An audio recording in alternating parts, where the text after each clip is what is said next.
Hello there. Do you want to ask your boss for a few days off? Do you also want to do it in a way that makes you look professional? Do you want to die of polio? Alright, forget that last one. Now for the first two things, you're going to need to write a memo. No, you at least have to learn how to write one, dumbass. For starters, you'll need to establish three things. What is your audience? What is your objective? And how to format a memo. Step 1.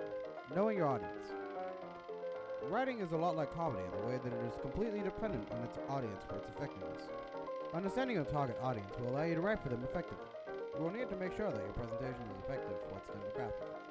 In this particular case, think about who are you going to be writing to and what is your intended message. Step 2. What is your purpose? Understanding what you actually want is a great way for you to get your point across effectively. It's a whole lot easier to get what you want when you know what you want. This in turn will help you set realistic goals and expectations, making negotiation a whole lot easier. Write out on a piece of paper exactly what you want to ask for. While you can still ask for some things that are unrealistic, keeping it mostly realistic will help you get what you want. Remember that this is a negotiation. You cannot get everything you want. The goal is to come out with more than you thought you would be able to get so otherwise. Step 3. How to actually write the memo. While writing a memo, there are only 3 things that you really need to remember. 1. What you want. 2. Who are you talking to? And 3. The last one we haven't gone over. WWPD.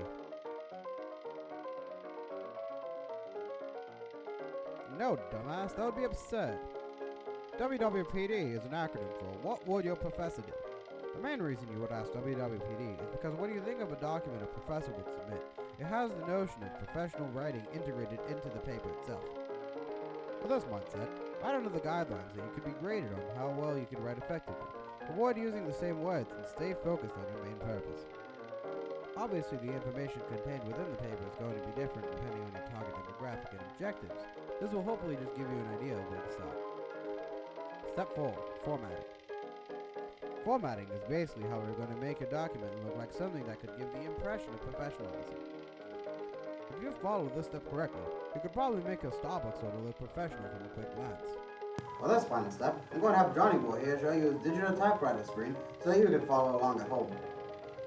The font may change depending on the program that you're using, but the main rule for this particular session is this, WWPD. You want to pick a font that's easily legible and looks very professional.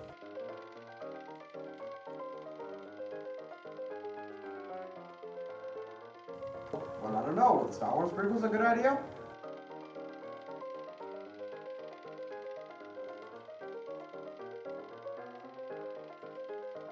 No, and even when we did, that was the biggest mistake that everyone regrets. Comic Sans is literally Nickelback for fonts. God, how can you be so stupid? Ah! If you're drafting on Google Docs, my personal choice of font is Spectral with a font size anywhere from 11 to 14. This font in particular looks more professional and isn't as insanely popular as Times New Roman or Calibri. Now that you have your font selected, the next step is to create the format in which you will be putting the memo into. If you look here at our electronic typewriter, you can see that we've already created a version of a memo that you can look at.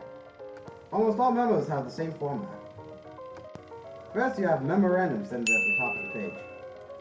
Next you have to establish who this is for, who it's from, what the subject is, and the date that it is being sent. Notice the alignment from the to through the date. If you want to be extra fancy, you could add a line like this. Now, onto the meat of the memo. One of the most important parts of a memo structure is its subtitles.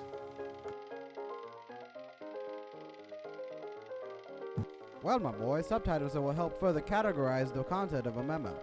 A memo with effective subtitles can let the reader know what each section is about before reading what's below.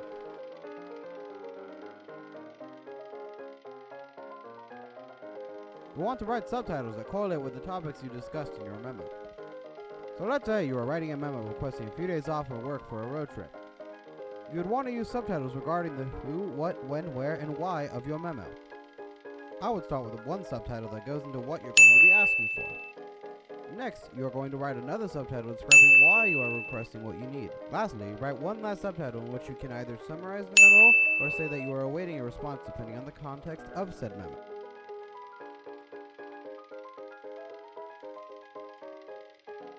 Well, young lad, if you follow the previous steps listed, you already wrote about these separate subjects and will probably be very adaptable to fit these subtitles.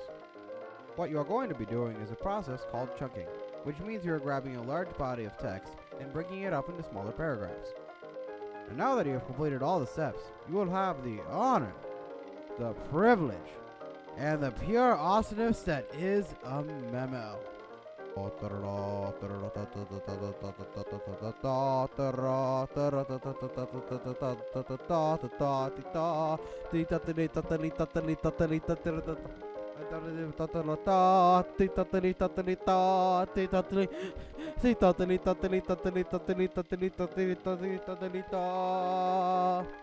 Introducing your memo! Now that you have finished completing your memo, let's hand it over to your boss and see what he says.